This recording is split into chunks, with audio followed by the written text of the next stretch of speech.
வணக்கம் நண்பர்களே. இன்று நாம் பார்க்க இருக்கும் தலைப்பு போலி எழுத்துக்கள். அதாவது இந்த வீடியோவில் போலி எழுத்துக்கள் அப்படின்னா என்ன, அதன் வகைகள் என்ன, அதை நாம் எங்கே பயன்படுத்துகிறோம், எப்படி பயன்படுத்துகிறோம் அப்படிங்கிறத எளிமையாகவும் விளக்கமாகவும் தெளிவாகவும் இந்த வீடியோவில் பார்ப்போம். வீடியோக்குள்ளே போகலாம். போலி எழுத்துக்கள். போலி எழுத்துக்கள் அப்படிங்கிறது என்னன்னா டூப்ளிகேட் அப்படின்னு சொல்லுவோம் இல்லைங்களா நம்ம இங்கிலீஷில், அதை தான் தமிழில் போலி அப்படின்ட்டு சொல்கிறது. இது எப்படி இருக்கும் அப்படின்னா, ஒரே பொருள் கொண்ட எழுத்து வேறு எழுத்தாக மாறும், அதாவது தெரியும். இப்போது பார்த்துக்கிட்டோம்னு வச்சுக்கோங்களேன், அறம் செய்ய விரும்பு என்பது ஔவையின் வாக்கு. அதாவது ஔவையார் சொன்னது வந்துட்டு அறம் செய்ய விரும்பு அப்படின்ட்டு சொன்னாங்க. இதை திருவள்ளுவர் என்ன சொன்னார்னா, அதை அரண் வலியுறுத்தல் என்பது திருவள்ளுவர் இயற்றிய அதிகாரங்களில் ஒன்று. ஸோ இப்போது அறம் அப்படின்னாலும் அரண் அப்படின்னாலும் ஒன்று தான். அதில் இம்மு வந்துட்டு இன்னா மாறி இருக்கு பாருங்க. இதை தான் போலி அப்படின்ட்டு சொல்கிறது. இப்போ அறம் அப்படின்னா என்னன்னு வச்சுப்போமே, யாருக்கும் தீங்கு செய்யாமல் வாழ்தல், பிறருக்கு உதவி செய்தல், நேர்மை நீதி கடைபிடித்தல், இதை தான் நம்ம அறம் அப்படின்னு சொல்கிறோம். அரண் அப்படின்னாலும் இதே தான்.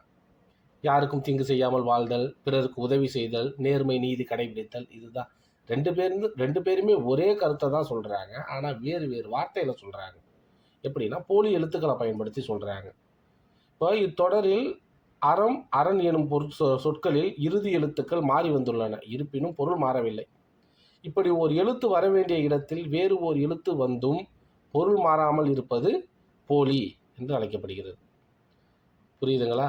இப்போ போலி எழுத்துக்கள் அப்படிங்கிறதோட தொடர்ச்சியாக போலி எழுத்துக்கள் சொல் எங்கெங்கே வரும் அப்படின்ட்டு பார்த்துக்கலாம். போலி எழுத்துக்கள் சொல்லின் முதலிலும் இடையிலும் இறுதியிலும் வரும். அதாவது எப்படின்னா, முதற்போலி, இடைப்போலி, இறுதிப்போலி. அந்த இறுதிப்போலி அப்படிங்கிறத நாம் கடைப்போலி அப்படின்ட்டு சொல்லுவோம். மேலும் முற்றுப்போலி, இலக்கணப்போலி என்றும் வரையறுப்ப.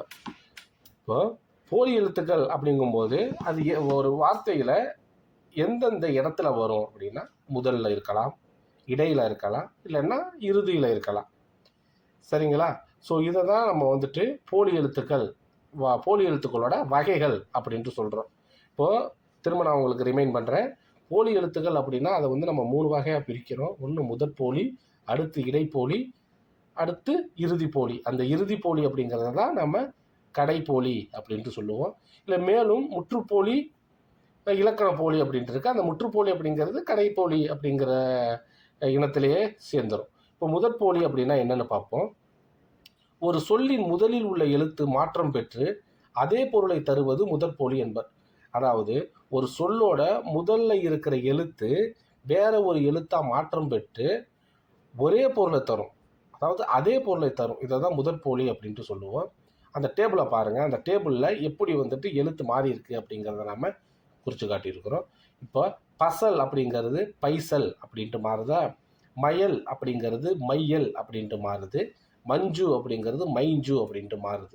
மேலும் ஞாயிற்றுக்கிழமை அப்படிங்கிறது ஞாயிற்றுக்கிழமை அப்படின்ட்டு மாறுதுங்களா.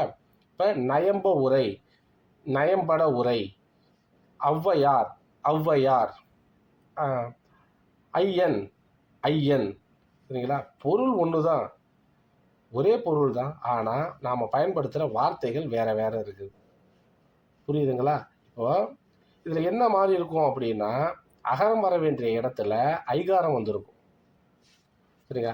அந்தளவுக்கு இன்டெப்த்தாக போயிட்டுலாம் படிக்க வேணாம். நம்மளுடைய குறிக்கோள் என்ன, டிஎன்பிஎஸ்சி எக்ஸாமில் அந்த கொஸ்டினை பார்த்த உடனே நாம் எப்படி அதை கிளியர் பண்ணுறது அப்படிங்கிறது தான். முதற்போலியா, இடைப்போலியா, இறுதிப்போலியா, இலக்கண போலியா, முற்றுப்போலியா அப்படின்ட்டு நாம் எப்படி அதை ஃபைண்ட் அவுட் பண்ணுறது, அதுதான் நம்மளுடைய தாட். சரிங்களா? இப்போ இந்த இடைப்போலி அப்படின்னா என்னன்ட்டு பார்ப்போம். இப்போ இடைப்போலி அப்படிங்கிறது ஒன்றும் இல்லை, சொல்லுக்கு இடையில் வர்றது. இப்போ இதில் வந்துட்டு அதோட இலக்கணம் கொடுத்துருக்கோம் பாருங்கள். இடைப்போலி சொல்லுக்கு இடையில் ஓர் எழுத்து வர வேண்டிய இடத்தில் வேறு எழுத்து வருவது இடைப்போலி ஆகும். இப்போ அதுக்கான டேபிளும் இருக்குது. இப்போ அமைச்சு அமைச்சு, அரையர் அரையர், இளஞ்சி இளைஞ்சி, மாசம் மாதம். இந்த சொற்களில் அகரம் வர வேண்டிய இடத்தில் ஐகாரம் வந்துள்ளது. இவை சொல்லுக்கு இடையில் வந்துள்ளதால் இடைப்போலி எனப்படும். புரியுதுங்களா? அதாவது இடைப்போலி அப்படிங்கிறது ஒன்றும் இல்லை, சொல்லுக்கு இடையில் இருக்கும். இப்போ அமைச்சர் அப்படின்ட்டு இருக்குன்னு வச்சுங்களேன், அதை அமைச்சர் அப்படின்ட்டு மாறுறது. அரையர் அப்படின்னா அது அரையர் அப்படின்ட்டு இருக்கும். மாதம் அப்படிங்கிறது மாதம் அப்படின்ட்டு வரும். இப்போ மாதம் அப்படிங்கும்போது மாதம் மாதம் அப்படின்ட்டு நம்ம சொல்கிறோம்ல, மாதம் மாதம் தவணை கட்டணும் அப்படின்ட்டு நம்ம சொல்கிறோம் இல்லைங்களா? அது நம்ம மாதம் மாதம், அதாவது மாதா மாதம் அப்படின்ட்டு சொல்கிறோம் இல்லைங்களா? ஸோ நாம் மாதா மாதம் அப்படின்ட்டு சொன்னாலும் மாதா மாதம் அப்படின்ட்டு சொன்னாலும் ஒரே பொருள் தான். ஆனால் என்ன ஆகுது அப்படின்னா, அந்த எழுத்துக்கள் ஒரு எழுத்து இன்னொரு எழுத்தாக மாற்றம் பெறுது. அதாவது அகரம் வர வேண்டிய இடத்துல ஐகாரம் வருது. ஸோ இதை தான் வந்து இடைப்போலி அப்படின்னு சொல்லுவோம். இடைப்போலி அப்படிங்கிறது இடையில வரும். இப்போ இறுதிப்போலி, கடைப்போலி அப்படின்னா என்னன்ட்டு பார்ப்போம். இறுதிப்போலியை வந்துட்டு வேறு விதமாக சொன்னோம்னா கடைப்போலி அப்படின்ட்டு சொல்லுவோம். இறுதிப்போலி சொல்லின் இறுதியில் ஓர் எழுத்து வர வேண்டிய இடத்தில் வேறு எழுத்து வந்து அதே பொருளை தருவது இறுதிப்போலி எனப்படும். புரியுதுங்களா? இதை கடைப்போலி எனவும் கூறுவர். இப்போ இதில் பாருங்க, முகம் முகன், குலம் குலன், அகம் அகன், அறம் அரண், நலம் நலன், நிலம் நிலன், இப்படி வருது இல்லைங்களா? ஸோ இப்போ இறுதிப்போலி அப்படிங்கிறது என்னன்னா, எழுத்தோட மன்னிச்சுக்கவும், வார்த்தையோட கடைசி எழுத்து மாறி வர்றதை தான் வந்துட்டு நாம் இறுதிப்போலி அப்படின்ட்டு சொல்லுவோம். இங்கே என்ன ஆயிருக்கும் அப்படின்னா, அகரிணை பெயர்களில் இறுதியில் நிற்கும் மகர எழுத்திற்கு பதிலாக நகரம் கடைப்போலியாக வரும். புரியுதுங்களா? அதாவது மகர எழுத்துக்கு பதிலாக நகர எழுத்துக்கள் வரும். இப்போ மகர எழுத்துக்கள் அப்படின்னா இம்மு, ஓகேவா? இப்போ முகம், குலம், அகம், அறம், நலம், நிலம், இதெல்லாம் இருக்கு இல்லைங்களா? இந்த மகர எழுத்துக்களுக்கு பதிலாக நகர எழுத்துக்கள், அதாவது நேவில் ஆரம்பிக்கிறது, முகன், குலன், அகன், அரண், நலன், நிலன், இது மாதிரி வருது இல்லைங்களா? இதை தான் நாம் இறுதிப்போலி அப்படின்ட்டு சொல்லுவோம். திரும்ப உங்களுக்கு நான் சொல்கிறேன், எப்படி இருக்குன்னா, முதற்போலி, இடைப்போலி, இறுதிப்போலி, அதாவது கடைப்போலி அப்படின்ட்டு சொல்கிறது. முதற்போலி அப்படின்னா முதல் எழுத்து மாறி வர்றது, இடைப்போலி அப்படிங்கும்போது இரண்டாவது எழுத்து மாறி வர்றது, இறுதிப்போலி அதாவது கடைப்போலி அப்படிங்கிறது மூன்றாவது எழுத்து மாறி வர்றது. இப்போ இந்த மூன்றாவது எழுத்து மாறி வர்றதில் இன்னொன்று இருக்குது பாருங்கள், அந்த லகரம் வந்துட்டு ரகரமாக மாறுறது.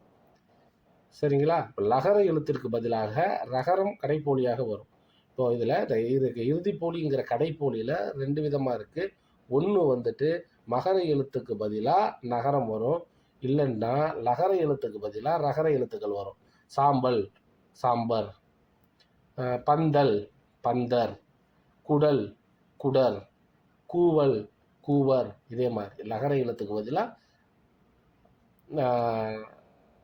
ரகர எழுத்துக்கள் வரும். இதை தான் வந்துட்டு நாம் இறுதிப்போலி அதாவது கடைப்போலி அப்படின்ட்டு சொல்லுவோம். இப்போ இந்த இறுதிப்போலி அப்படிங்கிறத வந்துட்டு நம்ம முன்னாடியே சொன்ன மாதிரி கடைப்போலின்னு சொல்லுவோம். இதுக்கப்புறம் இலக்கண போலி அப்படின்ட்டு ஒன்று இருக்குது. அதை வந்துட்டு நீங்கள் உங்களுடைய ப்ரௌசரில் போட்டு பாருங்கள், உங்களுக்கு ஈஸியாக புரியும்.